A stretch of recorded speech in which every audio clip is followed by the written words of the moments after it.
Salut à tous, c'est Hugo Moutou.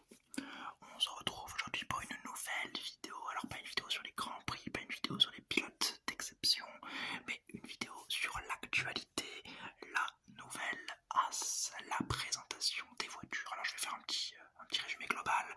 Première vidéo donc de la saison, et j'en ferai des nouvelles à chaque monoplace ou à chaque petite information un petit peu impactante qui pourra toucher le monde du sport automobile et surtout de la F1.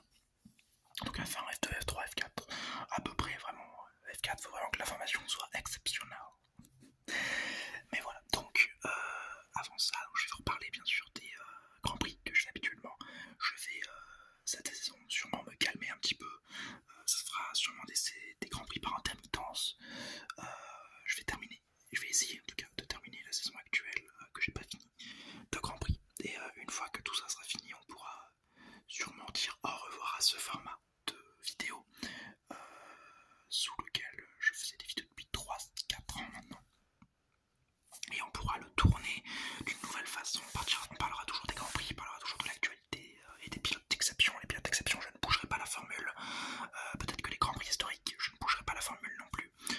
Mais les Grands Prix actuels et les actualités, comme je vais faire aujourd'hui, je vais bouger la formule. Donc j'ai les Grands Prix d'actualité, il y aura des changements. Et les vidéos d'actualité, comme je le fais aujourd'hui pour la présentation de la nouvelle AS, il y aura des changements.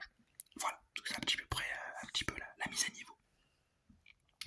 Après tout cela, on va voir commencer tout de suite. Donc la nouvelle AS, je vais mettre une image comme ça à l'écran. Alors c'est une voiture très très spéciale au niveau de la livrée, du noir et du blanc accompagné de rouge, et on oublie le bleu de l'an dernier.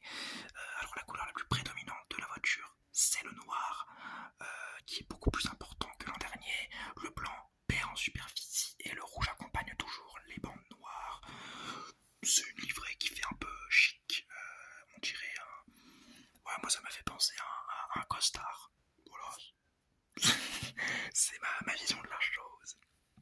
La monoplace est pas dégueulasse. Moi j'ai de toute façon toujours bien aimé les monoplaces de Haas. Donc c'est le nouveau partenariat avec MoneyGram et la fin du partenariat avec One and One qui fait que la voiture a beaucoup changé en livrée, hein, bien évidemment. D'ailleurs on espère que ce partenariat avec MoneyGram sera plus réussi que celui avec Rich Energy qu'on avait connu en 2019 et qui commençait de la même façon. Oh là là, nouveau sponsor, hyper intelligent, hyper bon, hyper cool. Bon déjà MoneyGram ça sent un peu moins la merde que Rich Energy qui vraiment avait des objectifs un petit peu démesurés, mais à l'époque, je vous rappelle que Haas venait de finir 5ème au championnat championnat constructeur, excusez-moi, donc on pouvait se dire que potentiellement il y avait des marges d'amélioration. Bon, au final, non, on a tous été bernés, mais au moins il y avait un petit peu d'espoir. Bon, là, avec MoneyGram, il n'y aura pas beaucoup d'espoir au-dessus de la 5ème place, hein. On l'imagine bien, mais pourtant, il y a un espoir qui est fondé. Donc, ce nouveau partenariat permet une nouvelle livrée personnellement que j'apprécie pas au niveau des livrées de 2021, celle avec Matt Tepin. Alors j'adorais la livrée avec le drapeau russe sur l'aileron, je le trouvais trop beau, je trouvais ça super joli. Donc voilà, je préférais celle-ci, mais celle-là est vraiment pas mal non plus. Et j'espère surtout qu'il y aura les résultats adéquats. Alors, on va parler maintenant des pilotes qui vont conduire cette voiture.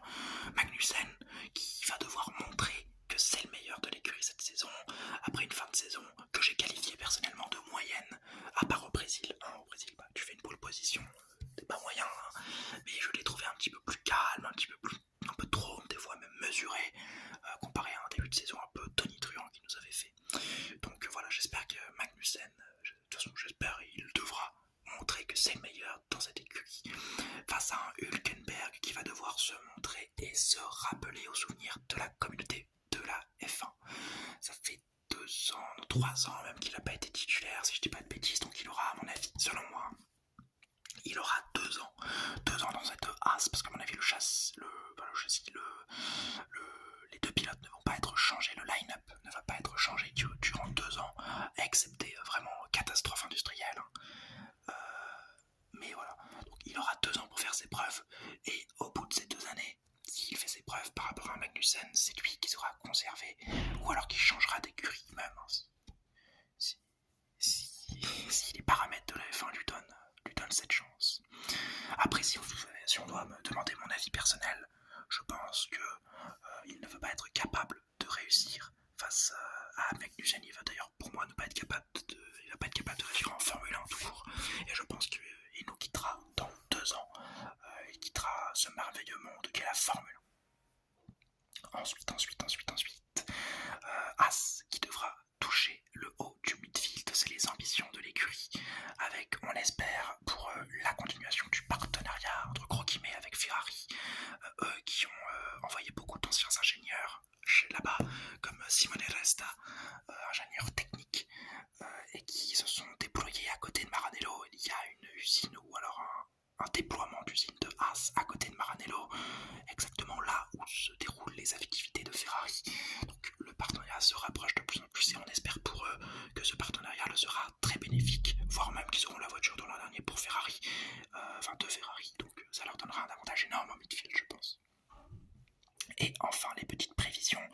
Alors moi personnellement je ne pense pas que Steiner survivra à une nouvelle saison décevante comme on a pu avoir en 2021 avec les 2 rookies, ou en 2019 avec la catastrophe industrielle qui était Rich Energy.